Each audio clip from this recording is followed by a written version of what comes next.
Hello, hello. This is the brothers, two of them. My name is Sam, and this guy over here can introduce himself. Oh, there we go. I'm Will, bro. What a what a fantastic start, but it's okay. We're doing 80% solutions here. Yes, We're figuring it out as we 80% go. solutions. So the question that we're going to think about today and hopefully speak about, it's not just going to be a video of us thinking, is as women get more, as women get richer, are they more or less likely to remarry, and why? Will, what is your We're answer? just we're just diving right into it, man. We're not even having any foreplay here. We're not warming up the audience. We're just fucking going straight for it. We're not even mentioning our sponsors. By the way, this show is brought to you by Brondo. It's got electrolytes, which is what plants crave, right? And also this show is brought to you by Stevenson Integrated Designs as well as Bungalows for Oh, Bachelors that's right. It's and brought perhaps to some you by other both. things. Yeah. Yes. Upper left corner pottery. Get your own Yep. custom pinch mugs. Beautiful designs. So I'd want to be clear that I don't know who Upper Left Pottery is. I was just plugging things that you've made. Well, I didn't I make don't this. I don't know who these pottery people are, and I don't know if they necessarily approve of our brand being associated with them. Oh, that's So true. so buyer beware. If you guys like, huge shout out to these pottery guys. Go, like, they don't necessarily directly support us, but we definitely like their products. They make some good ass mugs. And also Boomland in Missouri. Go check them out. Got buy some fireworks and some gasoline. And also this jacket is from Boomland. But yes, I guess we're just talking about things that we like. I also like Milwaukee brand channel locks, touch groove going pliers. And then let's see what else. What else? I got a Bucky's. God, Dude, we're gonna get in so so much good. we're gonna get in so much trouble. Oh man. And also This USB is by Data Stick Pro. Yep, yep. it holds Oh data. Jesus, dude. We're gonna get so fucked here. This is very fun. This is Okay. very fun. Oh shit, oh dang it. I mean, I done said some swear words in the first Ooh, 15 minutes. So there goes our monetization. yeah, But that that that bag. I suppose we can go ahead and jump into the topic since we've already basically destroyed our credibility as well as our any sort of potential that for us to get sponsors in the near future. Uh, But for real though, for real, yeah. for real. So Stevenson Integrated Designs, Bungalows for Bachelors, those are both companies that I am running. If you need home construction plans or designs for anything like that, one of the companies, Stevenson Integrated Designs, does that. And the other company, Bungalows for Bachelors, is a program designed to help people start accomplishing their own projects. If you want to just learn more about construction, residential construction, homes, projects, additions, remodels, stuff like that, new homes, maybe. That's all. It's all built into there. I got two programs. I have a framing design program if you're a nerd and you want to geek out about some numbers. And then I've got a general home building program where if you just want to like watch the step by step process of the whole entire home build, it's all pre-recorded, and you can learn there and be on some calls and have questions answered, and heck, maybe even build some stuff. We got a garage I'm converting to an ADU right now, so you can follow along with that. But that's what I got going on. What about Hell you, yeah, bro. All the brother? things I got going on. If you guys want to hear me run my mouth talking about cryptocurrency and finance and macroeconomics and a little bit of like philosophy, game theory, and some potential male female intersexual dynamics and stuff, you can go listen to the DGen Roundtable podcast on YouTube, or you can join our community at bit.ly/degenerate underscore roundtable. No spaces or anything. But that's some of the stuff that I'm working on. I started a podcast, or I'm a one of the many co-founders of a podcast called the DGen Roundtable. So that's good stuff. We're gonna be doing a fun and fancy Thanksgiving stream on Wednesday, and then also later on tonight we'll be going live at 8 o'clock Eastern. So whoever has found this channel and is willing to, I don't even do we even have a like a YouTube yet, or is this just a Zoom call for I'll now? make one. Oh, It will fantastic. happen. Yeah. So we're gonna poop out a YouTube channel here shortly, and then on the off chance that somebody sees this before I do the DGen roundtable stuff, swing on over and come catch some cryptocurrency advice and just some knuckleheads also wandering around.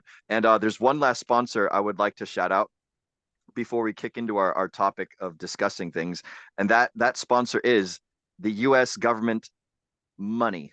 All right, so this channel is brought to you by money, and that's all.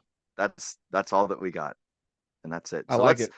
let's go ahead and transition into what a smooth transition, by the way. Let's go ahead and Yeah. transition into this first topic of discussion, which is why don't you go ahead and let the audience know? Okay. So yeah, the first topic of discussion is the good old, question of divorce, remarriage, and the whys and why nots of why people might be incentivized to do things, not necessarily what people do in terms of like everybody's got, of course, they can make choices and everybody's got different situations, but we're talking about subconscious motivations and maybe some, evolutionarily based reasons for why people might do certain things. So Mm-hmm. in this case, we're analyzing why or why not a woman might remarry after being divorced and how her financial position would affect that if she's got lots of money or not. So, Will, what do you think might affect? What are some of the factors that you think might affect someone's decision here? So I mean, there's a long list of factors that are like things that women are attracted to and things that women look for in men, right? There's the whole joke of like, oh, there's 256 uh like different attraction things. Women have their laundry list of all these things that they want to see in men before they even consider them as potential mates or partners or anything of that sort. Um, but what I would say it really boils down to is four things: protection, provisioning, parental invest, or excuse me, three things: protection, protection, provisioning, and parental investment. The substance of your question seems to imply that provisioning is taken care of. Am I correct? Mm-hmm. Mm-hmm. Okay. So presupposing that a woman gets married, she has some children, right? With a dude, she decides, I don't want to be with this dude anymore. I can make my own bag. I can make my own money. I can do the whole like, strong independent woman thing, right? And nothing wrong with that. More power to you. Chase your dreams. Whatever your dreams might be, go for it, right? No judgment. But with that comes like the implication like, hey, I don't need a man who makes money anymore. What is it that I want in a man, right? What are the things that I'm looking for now? And I can only infer and suppose here because obviously I'm not a well, hopefully I'm not a woman, right? Like the audience, you guys won't know. You can just infer, right? But the the things that we can guess women will do based on previous actions that are noted and empirically calculated Statistics, and considered. studies. Yeah, statistics, studies, right? Just watching, like, because there's a total difference between what people say that they're going to do and then the results of their actions, right? Yes. There's a saying that like your mentor, a person I look up to a lot, Michael Sartain, he says a lot, and that's we don't listen to the words. We don't we don't pay attention to the things that come out of people's mouths any further than they're congruent with their actions. So if someone says, "Hey, don't worry, bro, I'm never going to rob you," and then like you walk away and they take all the money out of your dresser drawer or whatever, then it's like, okay, this is why we don't listen to the words. Or if someone says, "Hey, I'm never going to rob you," and it turns out that they never rob you, then it's like, cool beans, their words are congruent with their actions. Right. So people will say a ton of things like, "Oh, like what are these things that I'm looking for in a potential partner?" But the the words are cool, but we want to watch the actions and observe the actions. So when women say like, "Oh, I don't need no man," or "I don't want a man to provide for me," or "I don't want to like this, that, and the other thing that flies in the category that we're talking about, right? It's important to watch their actions and to study them and just kind of like think about what it is that they're doing rather than what they're saying. I don't know if I've answered your question in a very roundabout manner or if I've just been monologuing here. What are your No. thoughts? So you're kind of describing some of the background information that's helpful to know about just getting into an analysis like this. It's we're considering the actions of people. Hmm. We're combining statistics, research with also anecdotal evidence in our own lives, just observing behavior, observing the actions, right? We don't believe the words. So combining all of these things, we can create these perceptions of what is reality and what is the rule book the rule book by which everybody is playing, and trying to determine, how can we work with this rule book? What can we expect might happen? And it's like you say, sometimes, that it's not necessarily that we're going to interpret something and be able to predict something accurately, but the process of thinking through the possibilities better prepares you for any of the possibilities. So kind of like a art of war thing. Yeah, that reminds me a lot of what I think that the famous quote is attributed to Eisenhower, whether he said it or not. But it's any plan is or almost every plan is useless, but the act of planning is invaluable. Something along those lines, some sort of meta version of that. Right. So the there's two sides to a woman finding an ideal mate, right? Because we're going to make a bunch of presuppositions in this argument and discussion about, like, you wouldn't argue why a woman would be attracted to a man without first presupposing that a woman wants to be with a man. Hmm. So that's like the first presupposition, is that a woman is going to want to have a man in her life, right? And that's likely for a lot of reasons, unless you've got like things going on and you just hate men and you got other problems, then that is what it is. But we're Yeah, presupposing different that, goal sets. Sure. and based on that,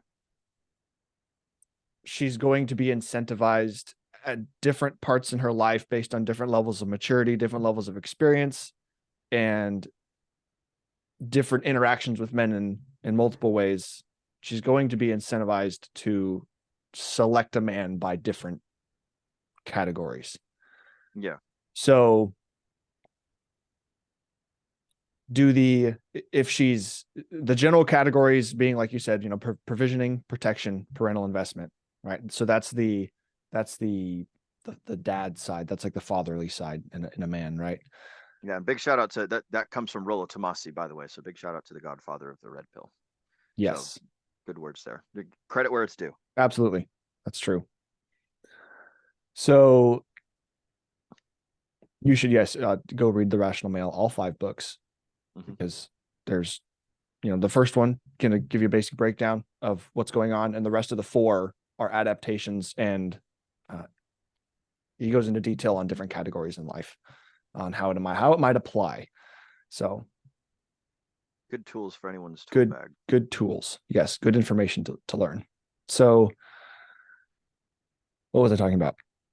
We were talking about protection, parental investment, and provisioning. Right. Okay. The so that's on one side of the coin of a man that shoot a typical, let's say a woman is single and looking for her mate, right? Her partner for life, partner being a poorly chosen word. So on the other side of the coin are going to be the things that arouses her, that are not attraction cues. Like when you typically ask a woman, what are you attracted to in a guy? She's going to give you all of the side that is the nice to hear, pleasant, attractive side, all of these like great dad father features. What she's not Yeah. going to do, she's not going to tell you, what does he like look like? Is he tall? Is he attractive? Is he muscular? Is he, does he got a lot of money? Money can be part of the other side too, but there's a bunch of other cues that are going to make someone sexually attracted.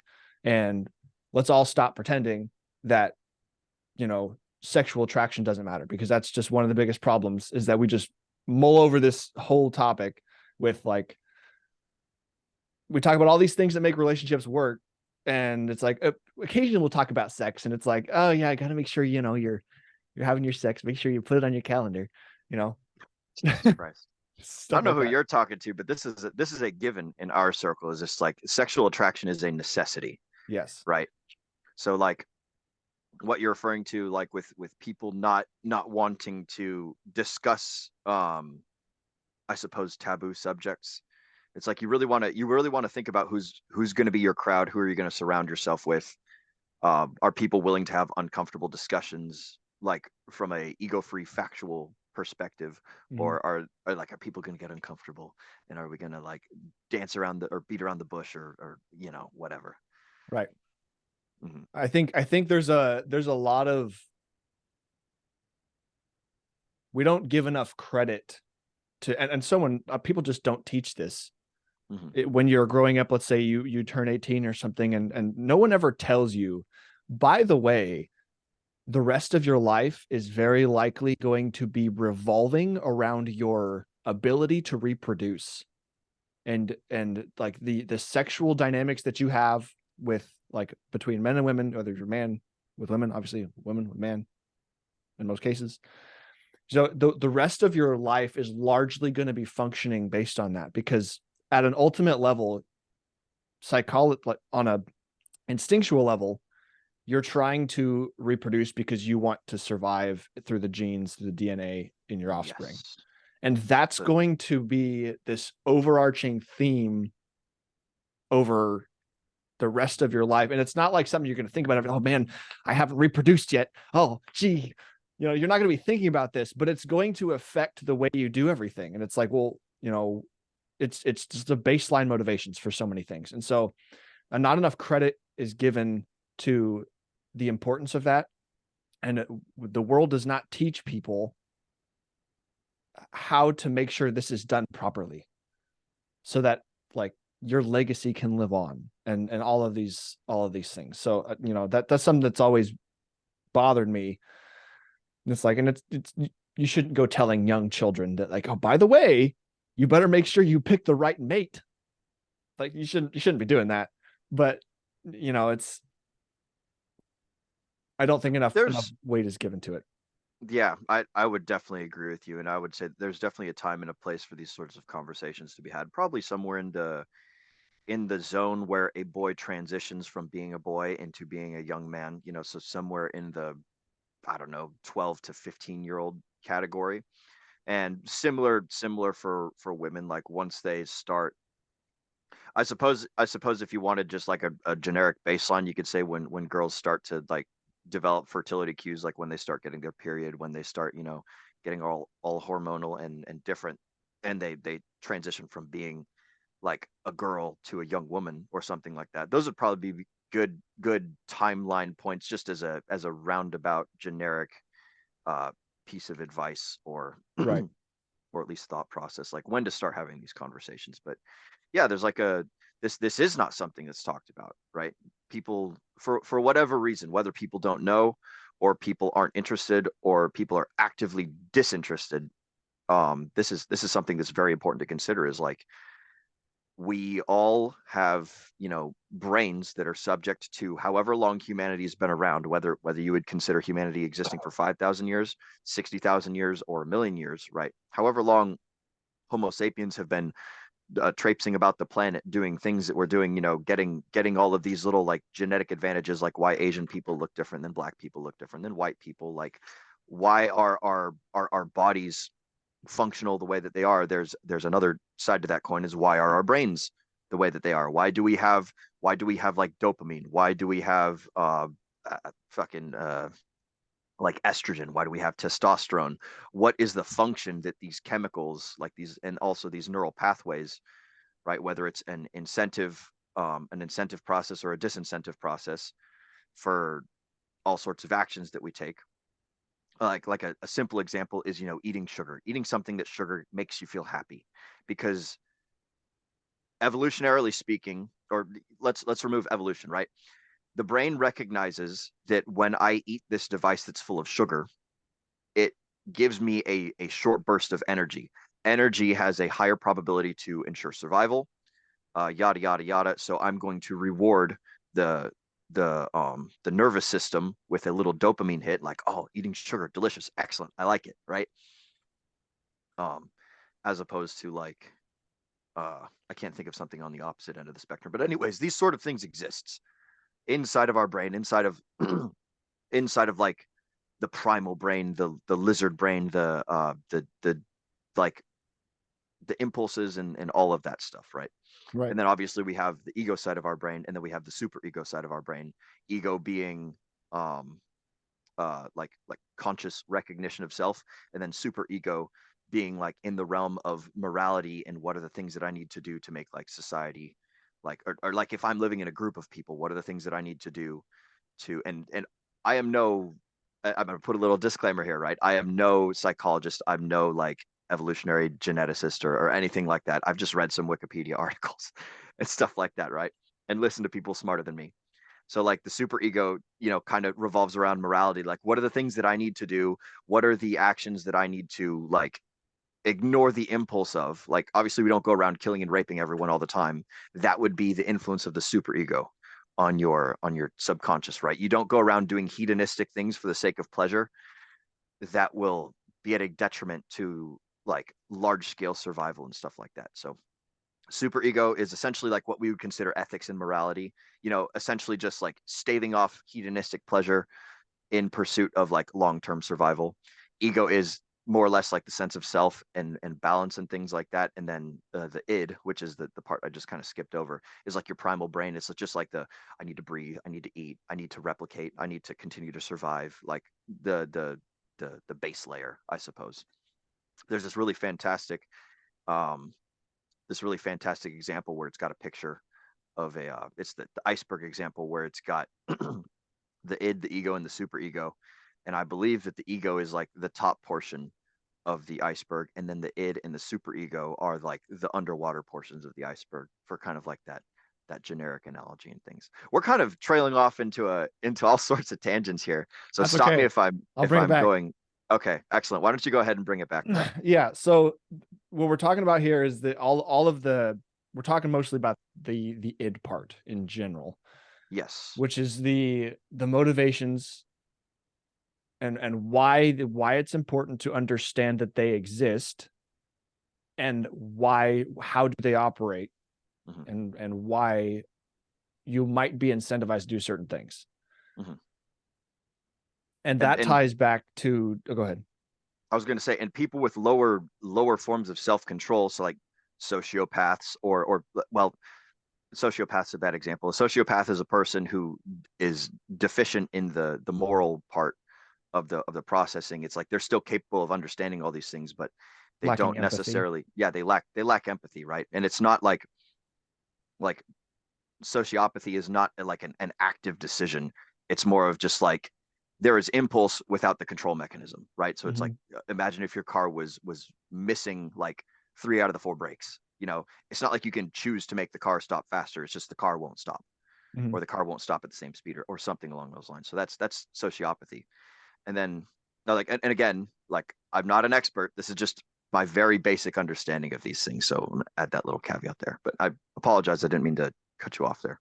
It's good.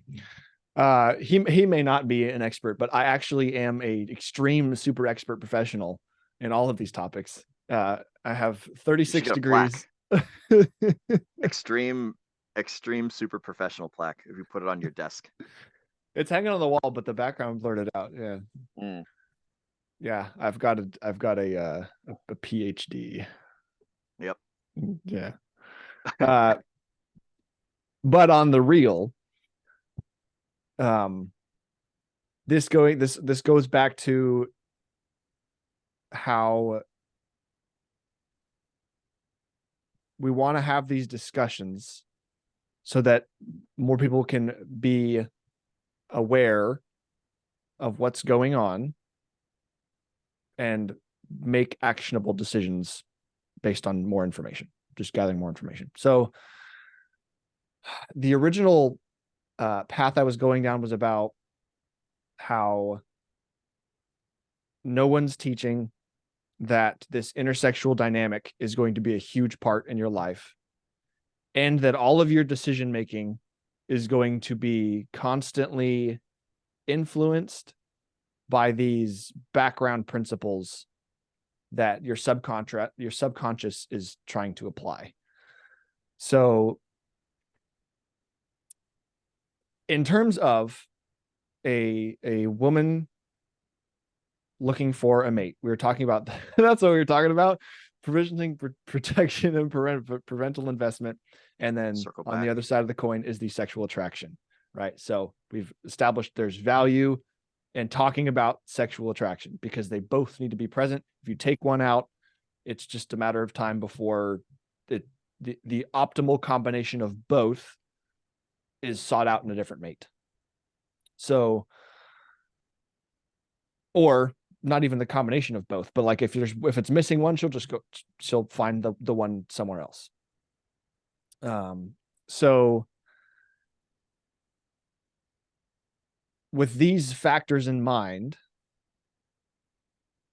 when a woman gets more money, it starts to affect the scale of how she's going to be incentivized to find different things. So obviously, if somebody wins the lottery, and now has $5 million, they're going to be incentivized differently to go get more money. So if they don't understand wealth principles or anything like that, and they now have this big pot of money, they might quit their job. They might, do different things, maybe buy more stuff, but they're certainly not going to be like, you know what? I need to go to apply to those 10 other jobs that I really wanted. That's probably not what they're going to be thinking. So because the incentive's been removed. The incentive's been removed, right? Yes. So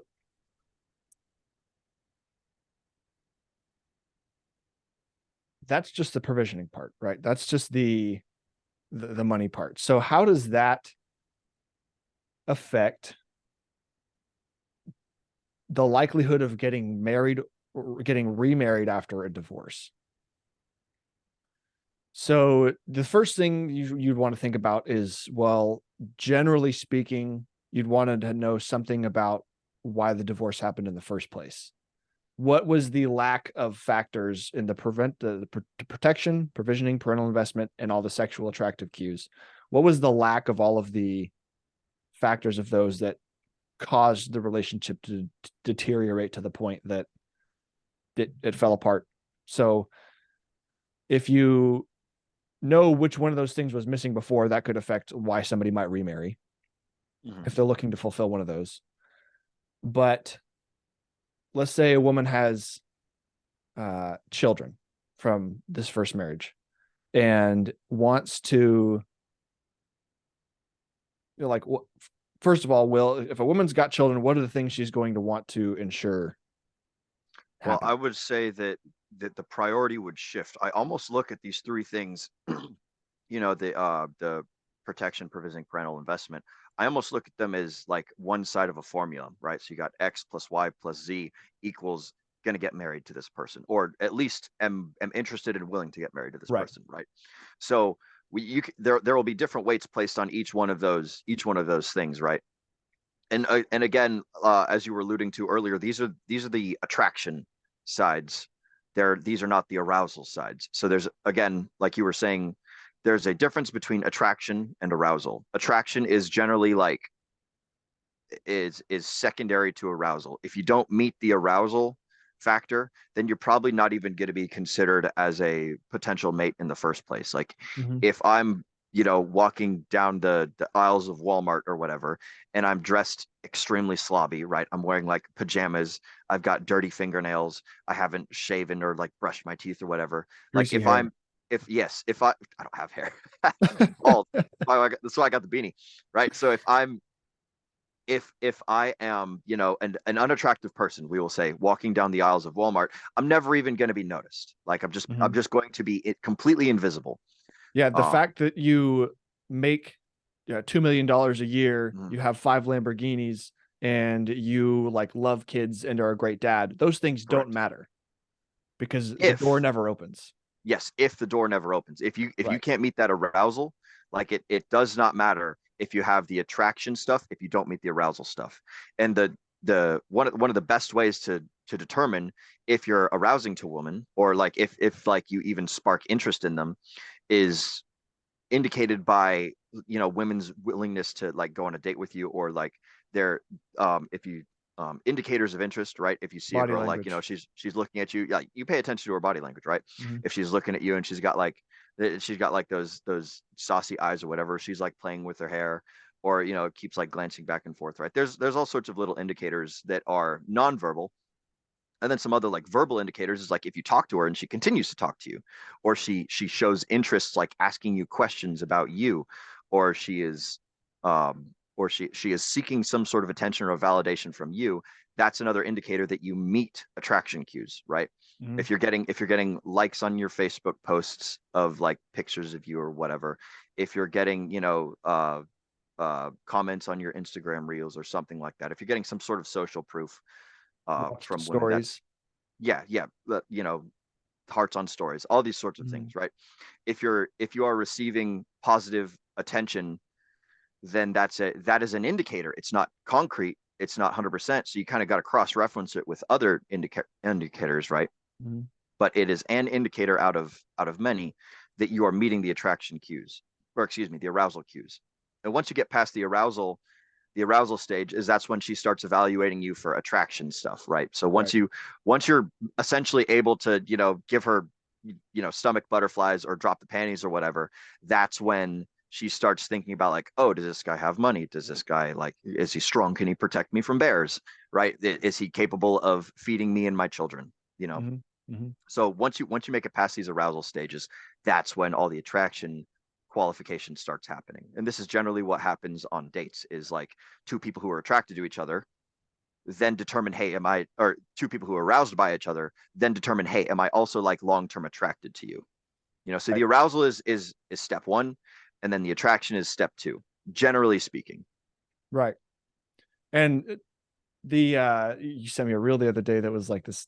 I think it was you. It's like a speed dating thing. It looked like a speed dating thing. She was the way she like uh Yeah. modern women dating kind of thing. Yes, yes, yes. And she was essentially just like, this lady went on this so for those of you at home who do not have access to this reel, it was essentially a woman going through a very like quick and thorough monologue where she was just listing off all these things that she doesn't like and listing off all these things that she does like, and running through all these qualifications and disqualifications that men have to men have to like have. And the joke of the reel was like, when you're dating women in their late to mid 30s, it's like they recognize either consciously or subconsciously that their time is running out in a metaphorical sense, where it's like, hey, the biological clock for fertility is always ticking, right?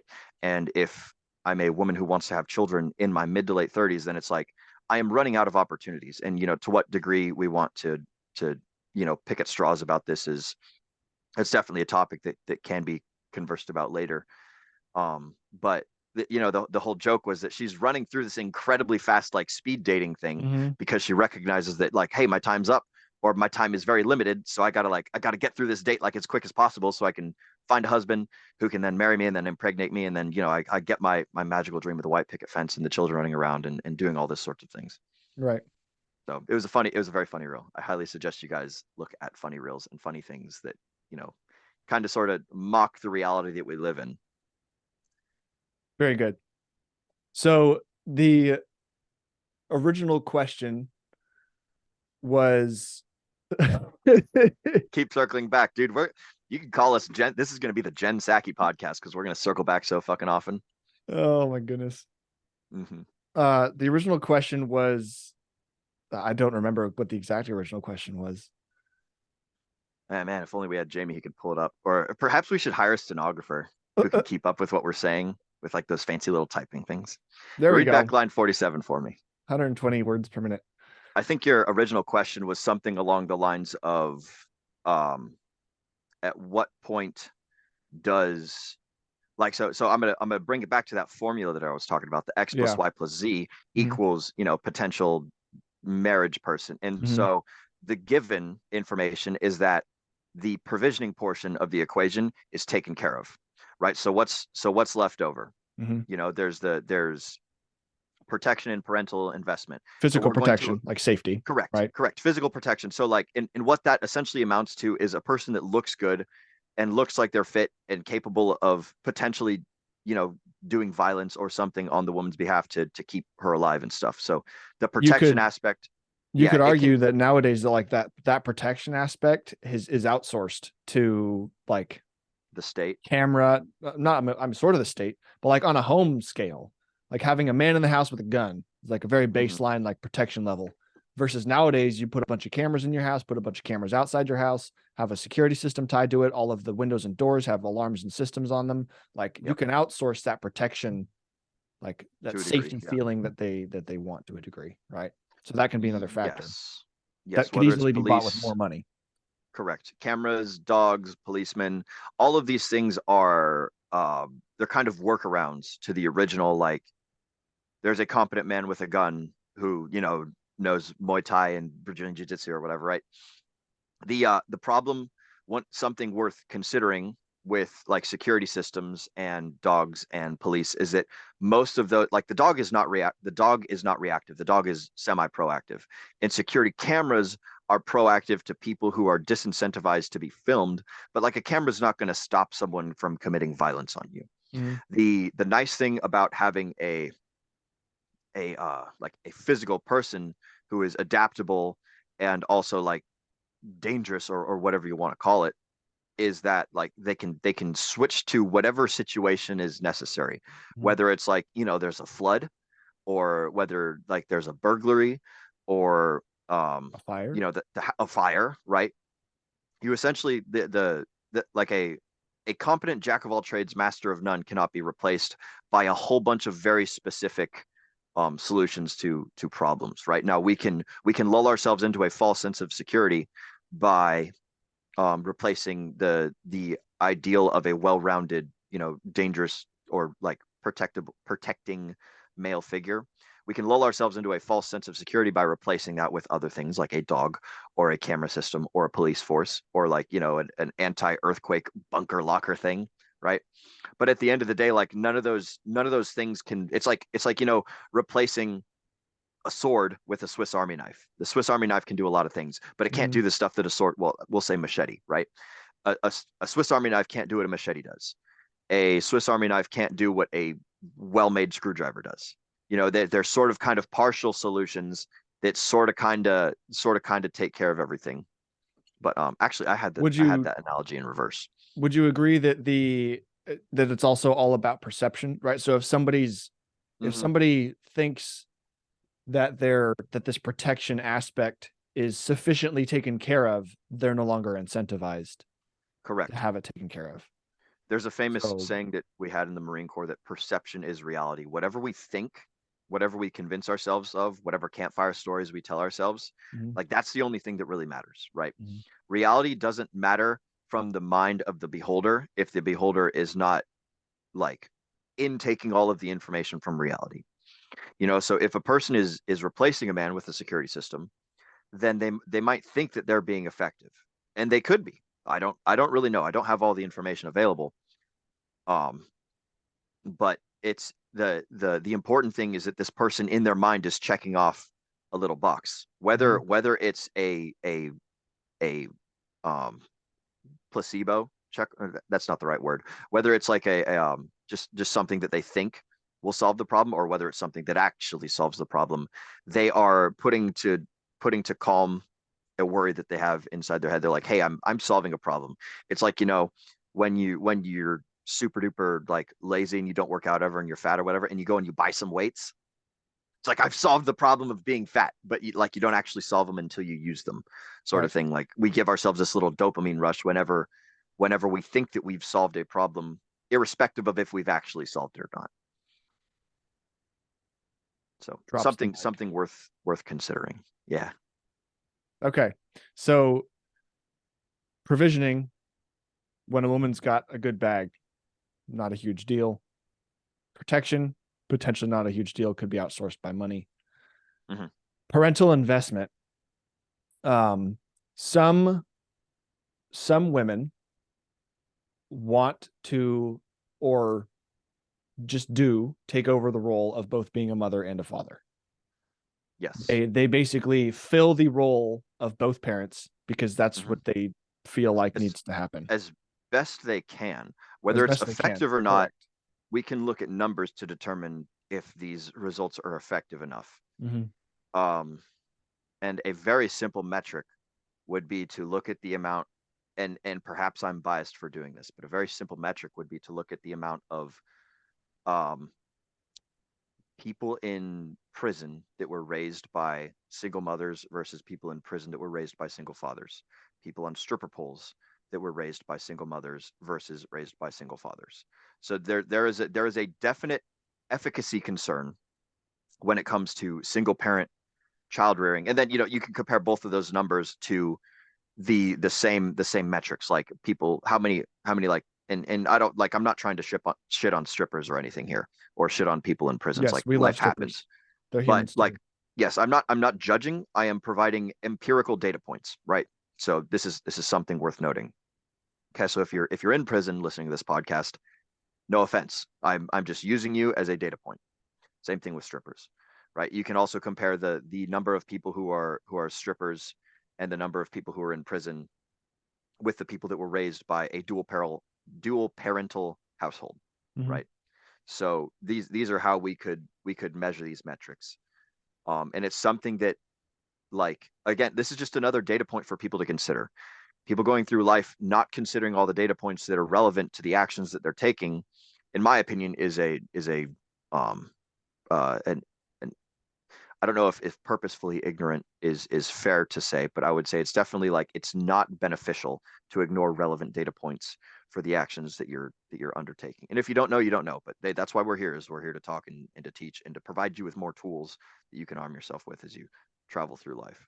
So you were saying, um, women taking over the job of the man, Mm-hmm. as well as fulfilling the job of the a man to the best of their understanding Correct. in the household, um, and stuff like that. So I'd like you to continue on that thought that you were Sure. having. So if if if a woman's got these three things on in terms of what she's motivated for to make sure that her children have, that the children are provided for, the children are protected, and that that their children are invested in terms of their growth and their education, their learning, and their, upbringing and all that stuff. If those three things are being provided for by the woman, then presuming she's still going to want a man in her life, she's going to be less incentivized theoretically to want a man with those same things because she's already got them. Right? If I already had $5 million, why would I go to my job at Walmart? So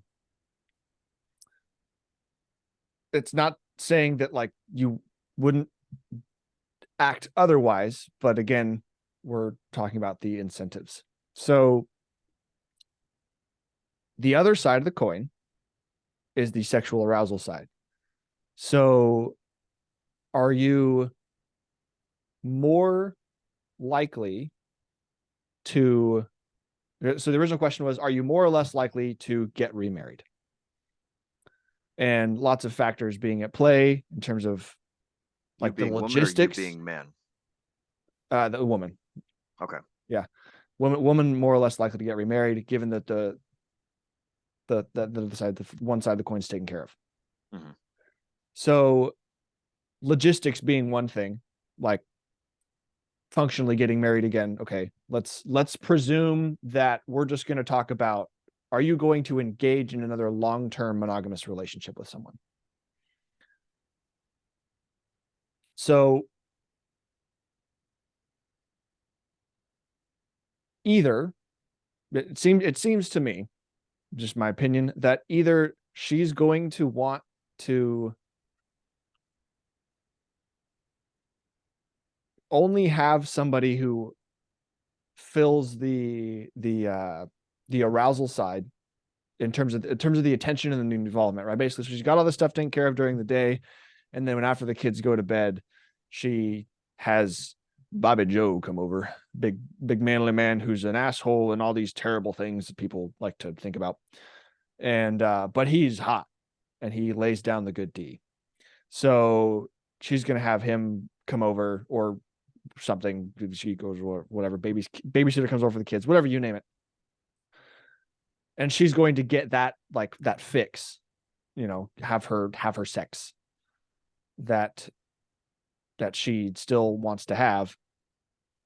And so she's either going to like kind of facilitate like completing her life, if you want to call it that, by going down that route, or it seems to be that she might that like the fact that these parental investment protection and provisioning are already met by her, she might also want them met at an even higher standard. Like if she's going to want them met at all by a man, they're going to be bumped up to a way higher standard.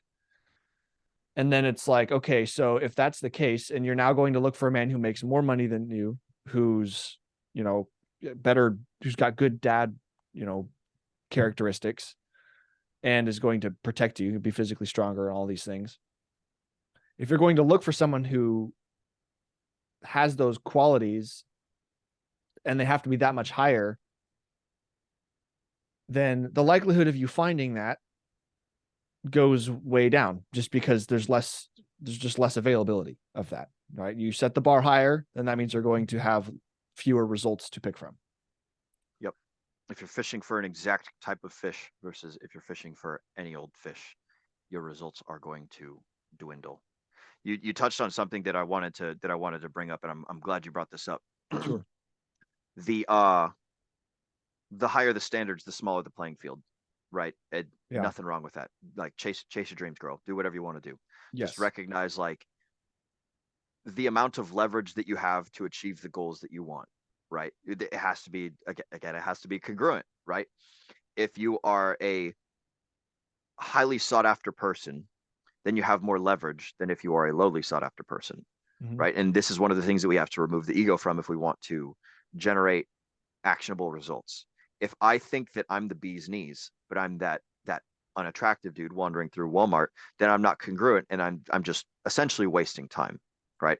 I have to understand that I'm not the bee's knees before I can be in a place where I can change my circumstances to get the results that I want, that a person who is the bee's knees would be generating, right? So the first thing to do is to overcome whatever cognitive dissonance that there might be in order to get different things.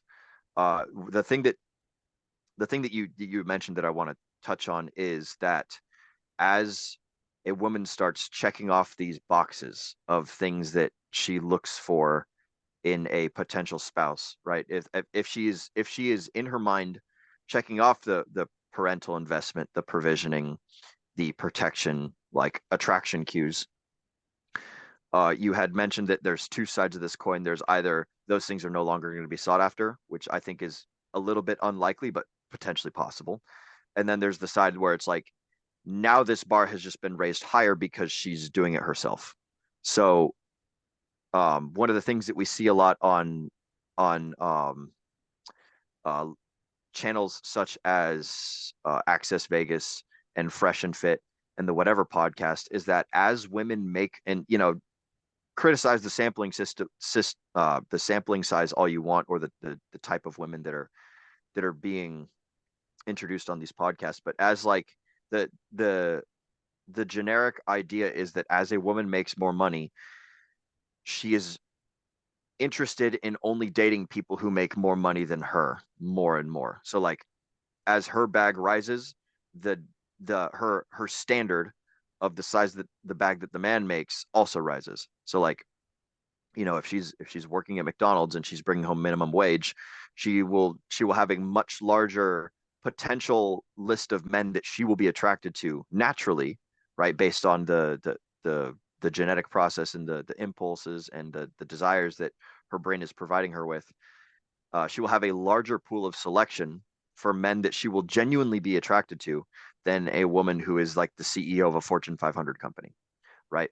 CEO of a Fortune 500 company, like essentially the premise is women are biologically driven to date upwards and Mhm.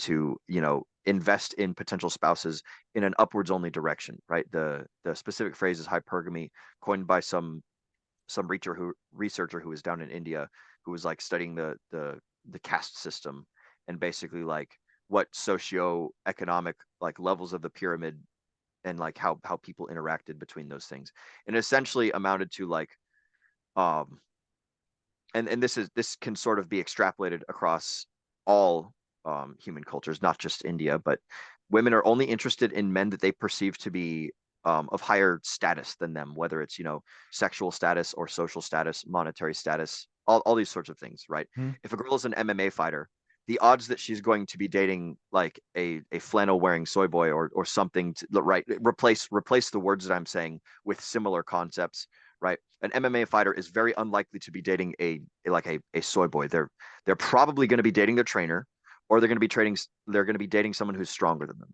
right? Mhm. Same thing with the girl who works at McDonald's or the Fortune 500 CEO. They're very likely going to only be dating people who they perceive as higher in status or accomplishment than them. And this isn't like this is where we listen to the or we don't listen to the words, we watch the actions comes into play, because 9 times out of 10 the women will tell you this doesn't matter, and then 9 times out of 10 their actions will speak differently, and that's not necessarily a dig on women. It's just like, hey, this is something that you have to realize, is that people are going to tell you things that they want to believe, but then people are going to act on things that they like actually consider to be important. you Mhm. know it's Mhm. not that the women are actively lying to you, it's that they genuinely think that this is like the sort of things that they look for, but what they actually do is generally follow a predetermined uh set of actions and things. So just something to consider, right? So as women, they get they get more famous. They want to date someone who's even more famous than them, or they want to date someone who has more money. Like again, people's value sets different, right? Yep. So like if they think that money is very important to them and they're making a lot of money, then they're probably going to only be interested in people that are at like an equal or higher level, right? Mhm. Like I don't know if Kim Kardashian would hang out with a dude in McDonald's. Like, I mean, maybe she would, but I don't think she would consider him as a long-term mate solution, um simply like based on other things, unless those other categories, right, like the XYZ, unless those other factors are just fucking skyrocketing off the charts, and the money is like, the money is less particularly important to her. So these are just things to consider as women level up in these realms of things that they find attractive in men, as they as they get more, um shoot, what would be the, I don't know what word to use, as they level up, right? Right. As they get higher in value in these things that they find attractive, their standards will also rise. The flip side isn't necessarily true for men, uh, because men aren't as picky by nature of like, we have 17 times as much testosterone flowing through our veins, and essentially all that men want at the end of the day is like unlimited sexual access, and uh, for reproductive purposes and survival, essentially. Right. So men are much less picky from an objective standpoint than women are, and a lot of this has to do with like, obviously I don't have to carry a baby 9 months to term, and I'm not put in a very dangerous predicament when I do that. And so like the Mhm. epigenetics, not epigenetics, the evolutionary biological um, drives that form as a result of this are not going to be as prevalent in men. So um, yeah, but apologies for the monologue, but that's those were my thoughts on your last statement about like, as women level up these things, are Yeah. they going to disregard them, or are they going to lean even heavier into like, oh, more people need to meet this standard, Mhm. and then with that, because like, or not more people, but people need to meet this higher standard. As the standards raise, the pool of selectivity lowers, and so if women are meeting all of these criteria, my thesis is that like, as time progresses forwards, they're going to have to do one of two things. They're either going to have to like improve their attraction level to the opposite sex in order to get the thing that they want, or they're going to have to lower their standards and settle for something that they don't actually want, which long term generally uh, fosters resentment and, like like, oh man, I had to settle for this sort of thing kind of vibe, which isn't Yeah. really a good thing to have long term.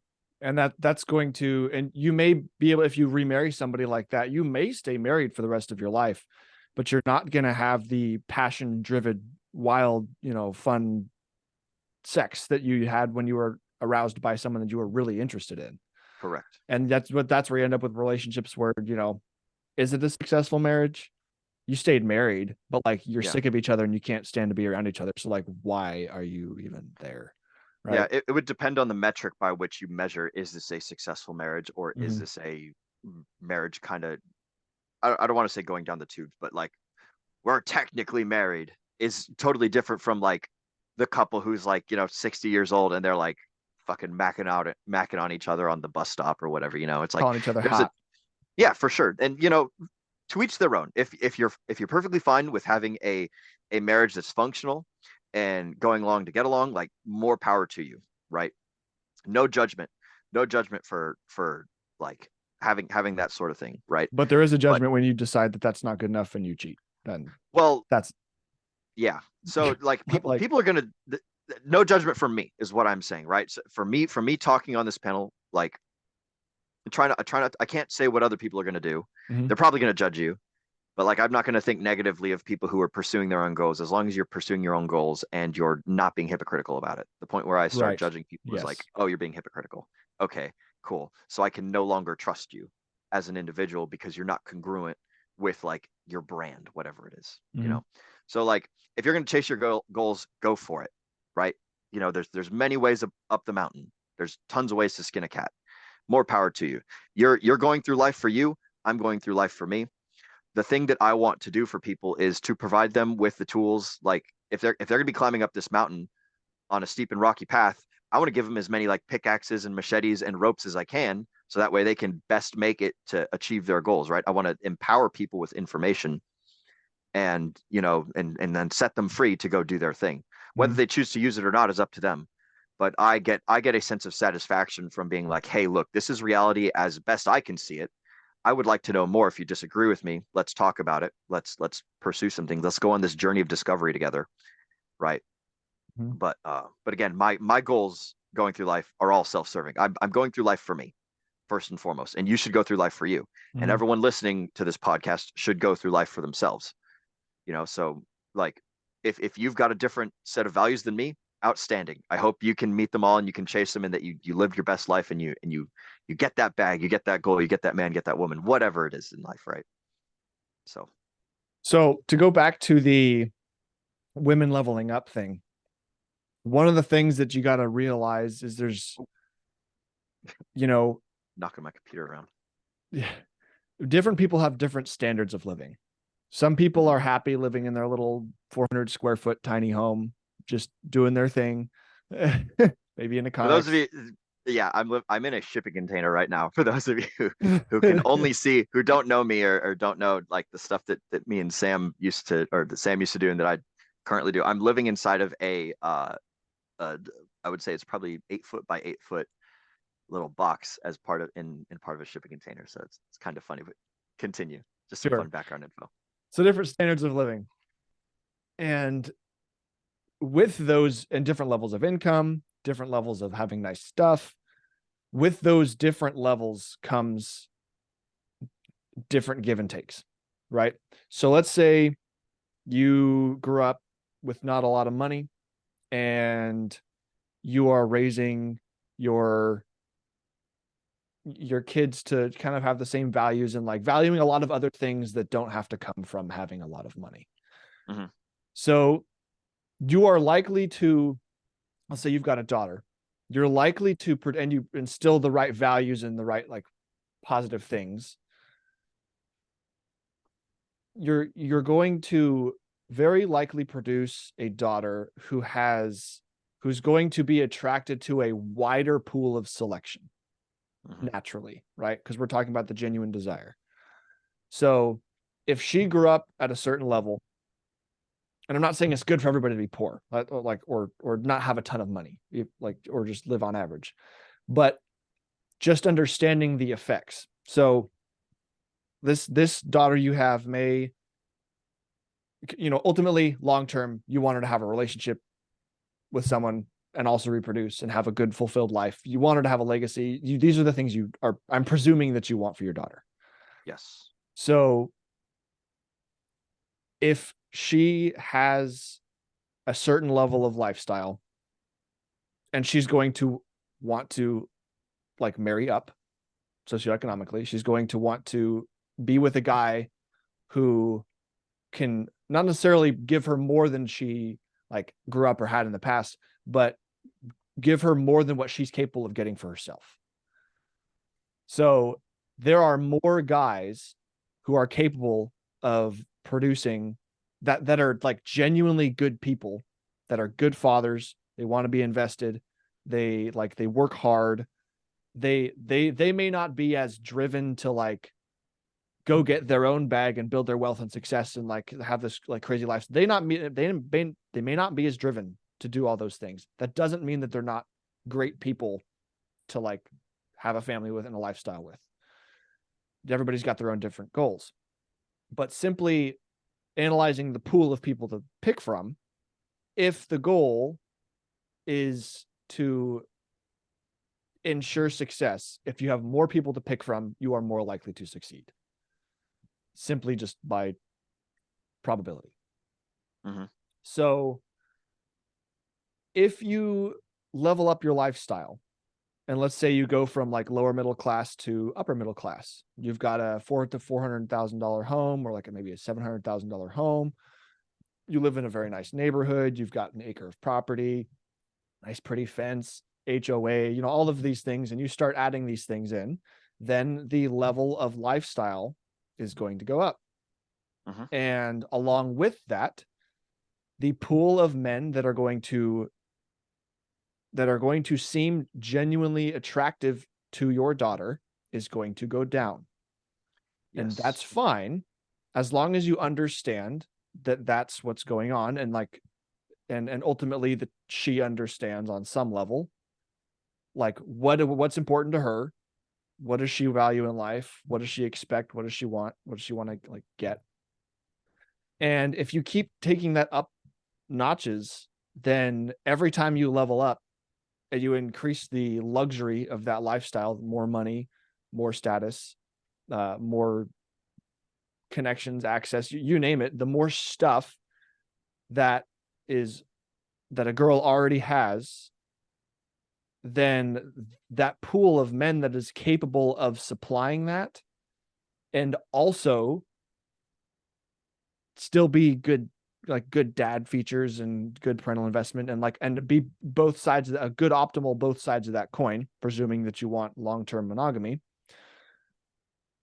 then like that pool of men is shrinking simply because it's a competitive world, and they like it just kind of depends on your values. I've So got an analogy for it. Continue yeah, with your thought, but I've got a okay. good analogy, I think. So as you continue to do that, you need to understand the repercussions of what you're doing so that you can expect a certain outcome. If you are going to do that and you reduce the pool, then you are increasing the probability, that's all, of the person, let's say, never even finding someone, like worst case scenario, never even meeting someone they're genuinely attracted to. That's number one. Number two, let's say they find someone that they are attracted to. They may be of such a high level that they have so many options to pick from that like they might pick somebody else. And you're decreasing the chances of your daughter getting the things that she wanted in her life simply because the bar is set higher. And when I say the bar is setting higher, I am presuming that we're not talking about like functional relationship things. We're not talking about you ought to set a low bar because it'll be easier to find a man. He might beat you, and yeah, he might, curse you out, and he might hit your children and stuff. But like, hey, you got a guy. He'll take care of you with money or whatever, right? We're not talking about setting the bar that way. We're presuming that you're looking for well-rounded people that want to, do good things. Um, I'm not sure where I'm taking this right now. So give me your analogy. My analogy was like I envision this as like you're almost setting a foundation of existence for the girl that's going to grow up into a young woman. Yes. If you are like, there's nothing wrong with, or, well, again, I'm going to remove judgment from this, and I'm going to approach it from a mechanical perspective, right? Mhm. If you shower your daughter with gifts and nice things and expensive trivialities in life, then that's going to build for her a foundation of expectation for like what the rest of life is going to be, right? Mhm. And in so like in setting the bar high, like you're saying, like the only people that can build on top of that foundation are people with like access to lots of resources, lots of lumber, big houses, all sorts of things. Mhm. Like there's plenty of people that can build a decent house that's perfectly fine, that helps you get your goals accomplished, you know. But if you build like a really big and really luxurious foundation, as like, like as a woman's father, like one isn't going to one's not going to be there for her entire life. Mhm. The idea is you raise the child, the person raises the child up, prepares them for life, and then like says, okay, it's time for you to either go and chase your own dreams or find someone who's going to help you chase your dreams, and then you guys go build your own life together. It's like you're not going to live with daddy your whole life. I mean, maybe you would. Who knows? Your goals are up to you. But realistically, like I think it's better to prepare women for interaction with the real world without necessarily like constantly clinging on to the father figure. And if she is constantly clinging on to the father figure, then I would say that would very much hamper her ability to truly love her husband above all others. Mhm. So like if dad is still this apex predator that's like way crazy higher and does way cooler things for me than like my husband ever can, then there's going to be a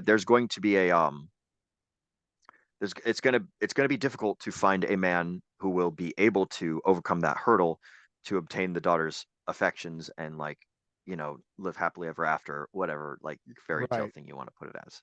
So kind of um piggyback off of what you're saying, like the more, well, I suppose I've said it plenty of times, the more stuff that you shower your daughter with, the more luxurious life you give her to, the higher you raise the standard for everyone else to compete with, and in so doing, you lower the pool likely um, of likely potential suitors. Now, this isn't necessarily a good thing or a bad thing, but it's worth considering, right? Do we want to set up people for having limited options that are higher options, or do we want them to have as many options as possible that are acceptable, or do we want them to have like basically no standard and just go for anybody? Right? I would say that the last one is not a good option. Having no Mhm. standard and going for anybody, pretty bad choice. Um, and then whether you want to chase higher status people or medium status people. I think, man, I can't remember who the person was that has been referenced a whole bunch of times that did the description of like types of men. There's alpha, beta, delta, gamma, sigma, and omega. Something in that category. Like you've got the alphas that are like the fucking top dog narcissists of the world that literally only like care about themselves and getting their goals accomplished. Then there's like the betas that are like the people that are behind the strong alphas but that are still like top dog status. And then there's the deltas, which is like the competent everyman, right? And then there's the gammas that sort of kind of are like a little bit lower than the competent everyman, but that kind of like don't like the way that things are going. And then there's the sigmas that are like just the stereotypical lone wolves out there to like go after whatever the hell. And then there's the omegas, which is just like the bottom of the barrel, fucking the far left side of the bell curve, people living out of trash cans and scrounging for scraps and doing crimes and all sorts of bad things that people don't consider socially acceptable. Mhm. So like if you only want your daughter to have access to alpha and beta men, right, like the top of the hierarchy type people, then you need to like basically just flush her with all sorts of like nice things in life. We're only going to live in $1 million apartments, and we're going to be traveling like 9 months out of the year, and you're going to go to the best private schools and blah di da di da di da di da. Basically just like, or not even going to schools, because like school is for people who want to learn things to make stuff on themselves, right?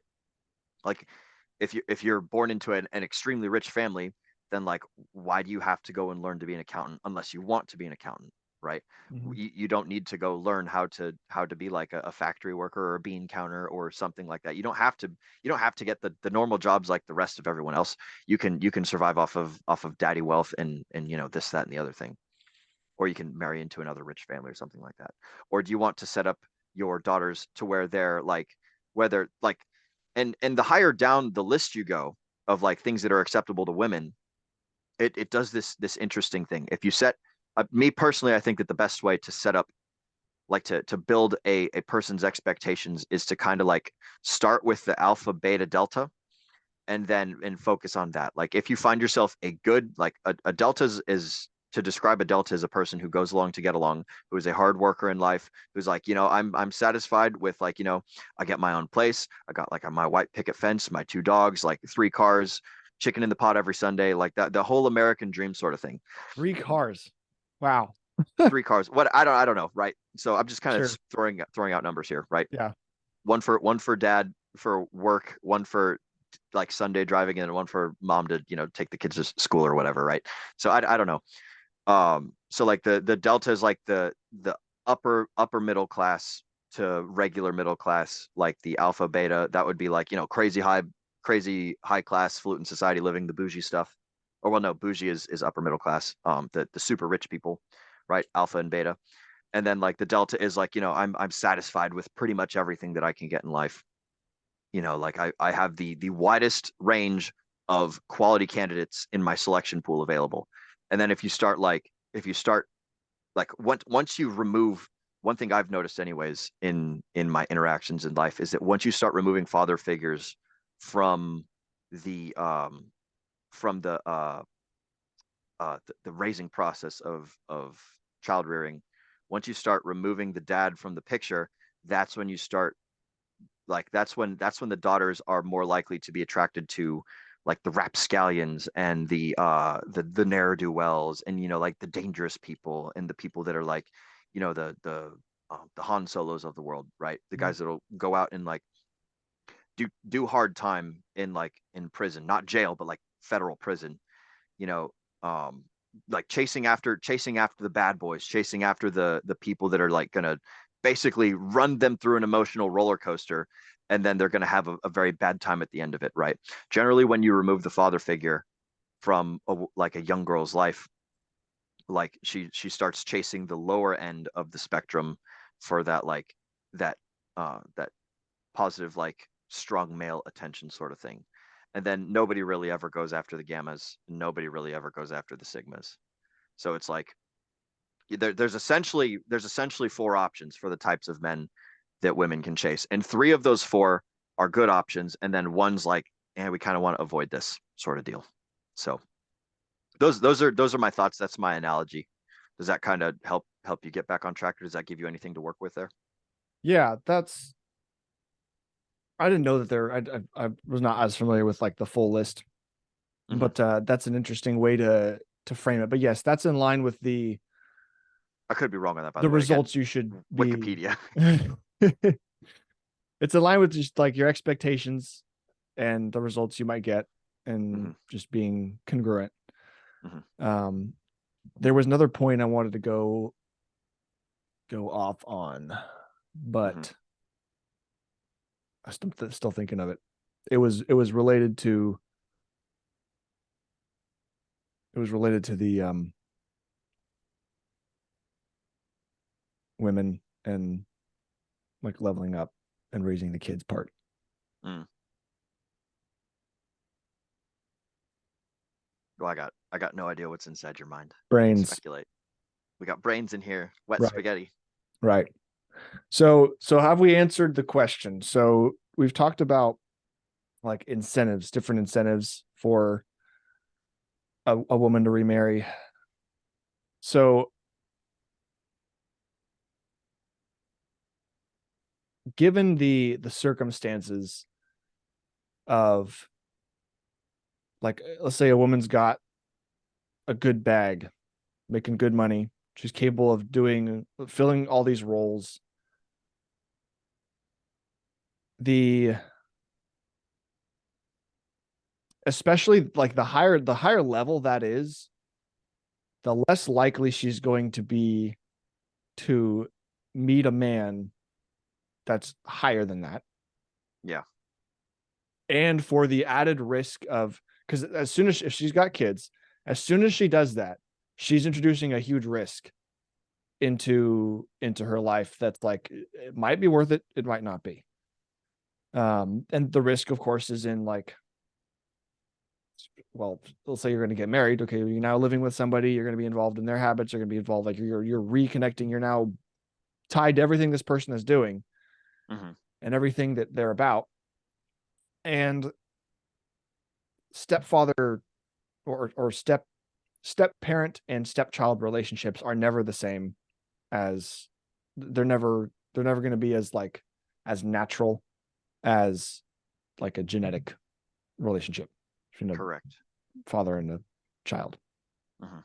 So there's risk associated with that. Higher rates of child abuse or things of that nature, right? So the added risks, the less likelihood of finding somebody who's going to meet those things and be as because one of the other factors here is that, of course, like let's say a woman's maybe in her like about to be 30. So she's past the point of like the hoe phase, right? So she's got some kids, she's, more mature, trying to Can do you all these. describe for the audience before we gloss over that too far? Can you Yeah. describe for people that are unfamiliar with the hoe phase what the hoe phase is? So the And hoe again, phase, if you're listening, don't get angry about like trigger words. You can replace the word that makes you unhappy with any other word. Yeah. So it's descriptive of the portion of a woman's life where she is peaking in her sexual market value. All these terms, of course, coming from Rollo Tomasi, the rational male. And sexual market value is like the measured ability to attract the opposite sex, attract, arouse, whatever you want.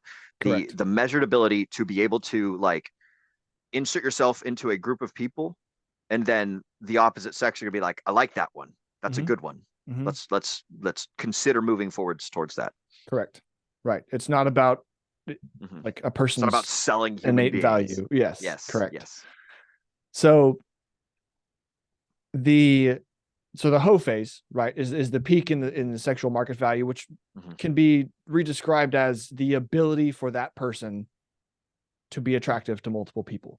So when a girl's in her hoe phase, depending on many factors, she might actually act like a hoe, whatever you want to call it. In other words, having sex with multiple partners outside any relationships, or just being like super shortly serially monogamous, like whatever you want to call it, just like having sex with lots of men. It's when like temptation is surrounded by ability. Yes. Essentially. Yes. In a woman's like younger years. So if you're a young woman and you just graduated high school and you go to college, like that is considered to that is a good example of what would be considered a hoe phase. It's like, hey, you're probably at the point in your life where men are going to be statistically most likely to be attracted to you, right? And you're also surrounded by a ton of men that you might also be attracted to. So it's like when desire is surrounded by opportunity, that would be the hoe phase. So like, when a woman is in her 60s, she's not going to have as much, like there's not going to be as much sexual attention and sexual energy generated towards her from other men. So that would not be considered what would like to, ubiquitously be known as the hoe phase. Right. So just a point of clarification I wanted to make. So, and again, this isn't to judge women's actions. This is to describe something that has like a high frequency of occurring. This is like when people find themselves in these scenarios, this is a common thing that will happen. So, sorry, I didn't mean to cut you off too hard there. Sure. So she's past her hoe phase, and she's, in the phase where she's like investing in her children. She's like spending all of her time like cooking, cleaning, and like running the house. She's now divorced by herself. She's going to be because women weigh the two sides of the coin differently in different parts of their life. When they're in their hoe phase, they are going to naturally weigh more the arousal side, because they're not thinking about having kids and settling down. They're thinking about, wow, look at all these men I'm capable of attracting. I ought to take advantage of all of this, potential. So they're going to be more interested in maximizing, like, who's the hottest guy that I could get with, versus when they're past that point and they're concerned with the long-term thinking is like, okay, who's going to be the guy that's most likely to take care of me in the long term, right? So their priorities are going to shift. So when they get to that point where their priorities have shifted, they're going to put more weight into the side of the coin that is the protection, provisioning, parental investment. If that influences them to remarry another guy that has lots of those attributes but is lacking the arousal side, it's very possible that she could not value the arousal side so far to the point that she doesn't really consider it at all in the factor of like actually marrying somebody. It's like, oh, this guy doesn't get me all crazy hot and bothered, but he can solve all these other problems long term for me and my kids. So like women will actually make long-term decisions and remarry based on those priorities at that time. And that can be good and solve the problem at that amount of time. But the reason that we say that it's like risky to work long-term is that eventually the priorities are going to shift again, most likely. So the provisioning, the protection, the parental investment, right? So those are generally related to the children part, like the raising the kids. And at some point, the kids are going to grow up, presuming that you've not, continued to have children for like 20 years. You are likely at some point to be relatively still young, maybe mid to late 30s, and maybe early 40s, where you can still have like take care of your hair and your makeup and be in good shape. Like you're still like, you're definitely not old and like falling to pieces, right? You're still capable of getting some level of male attention and male sexual attention. But your like the interest in the provisioning and protection and parental investment side is less important now because your kids are growing up and out of the house. And now it's like, well, okay, what am I going to do with all my time? Well, now it's like, okay, find something that you like to do, like find your legacy. What is it that you want to build so that you can leave behind? How can you help people? It's like, there's this whole other half of your life that you've got left to live, let's say, and you got to do something with it. So you're going to find something to do. Right. And that's where the like alpha side, the arousal side can flip back over into being more important or more weighted. And the risk in the like marrying the good, nice, temporary, like not temporary, the good, nice guy, let's say you remarried and found a guy who like solved these problems. If he never really had the arousal side taken care of and never fixed it and never like became that and solved that problem for you as well, then there's going to be a disconnect between what you're going to be subconsciously incentivized to want to be around and the person you are actually around. So, and what like long term, that's going to cause problems. And if that situation's not rectified, it's like on a Access Vegas show I was just watching the other day. They asked such great questions in that they were talking about sexless marriages. And the girls were like basically saying like, oh, like that doesn't actually happen. Like there's no, people wouldn't actually do that. Would women actually like stay married to like a man and like not have sex? And basically they framed it this way. They asked the girls, it's like, okay, so you're married to a guy and he's like, great, you're having sex and you're having a great relationship, everything's going well. And all of a sudden something happens and like maybe he gets his leg cut off and now he's just not sexually attractive to you at all, right? You don't want to have sex with him anymore. Okay. Do you stay married? And of course the default response is like, well, yeah, like I love the guy. Like, yeah, of course I'm going to stay married. And he's like, oh, okay. So you're just going to like not have sex for the rest of your marriage, for the rest of your life. Is that You're gonna do that? And they're like, well, okay, like no. So it's like, so how do you, this is an important thing to think about. When you're married, you should be having sex and you should very much enjoy it because that's the glue, right? So if you're not doing that, then that is just a ticking time bomb. So For if you, arousal. for arousal, yeah. Yeah. So if you, it's a You ticking time bomb. can be married without arousal. And Yes. again, this goes towards chase whatever your goals are. Mm-hmm. Right. So yeah, I mean, yeah. So if you want to have a sexless marriage and like kind of like be just okay being around the guy that you're with for the rest of your life, cool. Do you? That's not what I want. But I'm not going to marry men. So jokes and words. We got jokes over here. There we go. So yeah. So it's like the risk is that,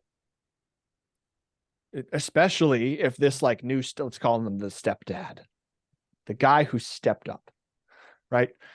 So this guy steps in and does this, and like, good on him, right? Because he's doing is he's sacrificing something, and he is investing in these children, which is in and of itself a good thing. Like we want more functional children around. Like the best ideal is that a mother and a father, can successfully raise their children together. But like, and the next good thing is a stepdad. But if the stepdad is filling this role and is not able to like produce the arousal part and the like the sexual desire part long term, then you're just engaging in another temporary relationship and you're not thinking about like the long term. And the problems that can cause, of course, are that if this person was a significant role in what the children has saw as an example of masculinity or an example of someone to emulate, then they're likely to learn the kinds of traits that put him in that position in the first place. So it's like, okay, if I want my son to grow up and be a great stepdad, then he should be raised by a stepdad. If I want him to grow up and be a strong masculine father, not that stepdads can't be masculine, but if I want him to have a certain role and be like he's with a woman, and let's say he decides that monogamy is the thing for him, and he wants to have one woman, and that woman, one woman has just him for their whole life, then I should try to make that model. I should try to be an example. So kind of went off on a tangent there.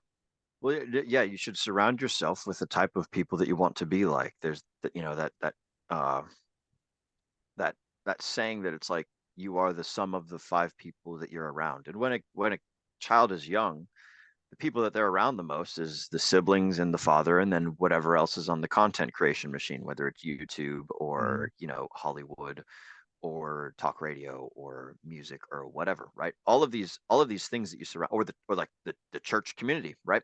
All these things that you surround yourself with are the things that you're going to most become like. And when you're raising a child, that's the most formative point in their life.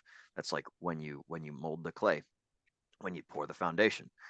So like you're saying, if you want your son to be a good stepfather, or just masculine role model or hockey player or whatever, right? Then you surround your kid with those types of people. So this is like we're I don't know if this is really similar to playing God or whatever, but it's like one has a degree of influence over one's children, Mm-hmm. and one must recognize that. And then like if one wants to be an effective child rearer, then one's got to recognize that, go over the goals that one has, and then like think about all the alternatives, think about all the options, weigh them all out, and then determine the best path that is available. So, if you want your kid to be an MMA fighter, then have them, go to the gym with you, and then learn Muay Thai and kickboxing and Brazilian Jiu-Jitsu and capoeira and taekwondo and all that stuff, right? Right. If you want your kid to be a good golfer, then have him go hang out with Donald Trump and Tiger Woods and yada yada. I don't know if Donald's any good at golfing, right?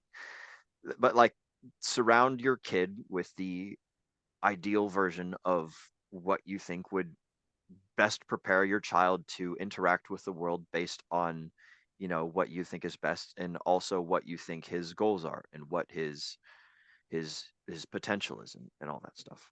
Mhm. So good thoughts, Sam. I like that. I didn't really give you much to work with there, did I? That's okay. Brought to you by. Yes, this episode again is brought to you by money. We all like money, so go out and get you some. And yeah, hopefully it's more than this useless piece of crap. You might need to get a 20. 20s are the new ones. Thank you. Federal inflation. That's a whole rabbit hole I don't really want to go down that though right now. But yeah, go out, get you some money. That's something that women are attracted to. Women like money. And not like from a greedy perspective, but women like money from the perspective that it is a tool that will allow them to continue to survive, Mhm. which is one of the two great biological impulses, survival and replication. So you can really help accomplish one of those goals if you got well, actually shit, you can also you can accomplish two of those goals, right? If you got enough money. So whether it's like directly or as a secondary or as a tertiary, like sort of fallout from having money. Having more money allows you to it opens more doors for you. We'll keep that way. Like directly and also indirectly. You can't go on very many dates if you've only got 20 bucks. You can go on lots of dates if you got 20,000 bucks, right? Mhm. There's some women that aren't attracted to 20 bucks. There's a lot more women that are attracted to 20,000 bucks. And like for better for worse, this is the state of the world that we live in. So it's like it behooves one to uh, have one's expectations be congruent with what is reality. Yeah, and again, like it's not about the dollar sign; it's about the lifestyle that comes with the dollar sign. So if you Mm-hmm. have, $5 million you're making a year, but you decide that you just kind of want to live in a cardboard box and Probably do not going to be something like very that's interested. that's not going to be very interesting. Yeah. Yep. And women like interesting. Mhm. That's another thing. Be interesting. Be fucking interesting. Whether you're a dude or a girl, be interesting. Yeah. Don't be weird. Yeah. Stop being uncalibrated. Become calibrated. And if you don't know how to be calibrated, well, I don't Join know. Men of Action. Got to Go plug that join in. Men of Action. Go read The Ideal Team Player. Go find a group of old guys that are respected in the community and hang out with them and, absorb their wisdom, right?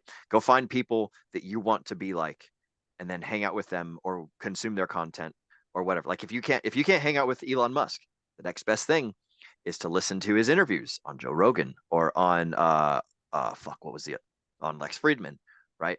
If you don't have access to people that you respect, you can still look at the things that they've done. You can still look at the books that they've written, the interviews that they've spoken on, the TV shows that they've created, yada yada yada, right?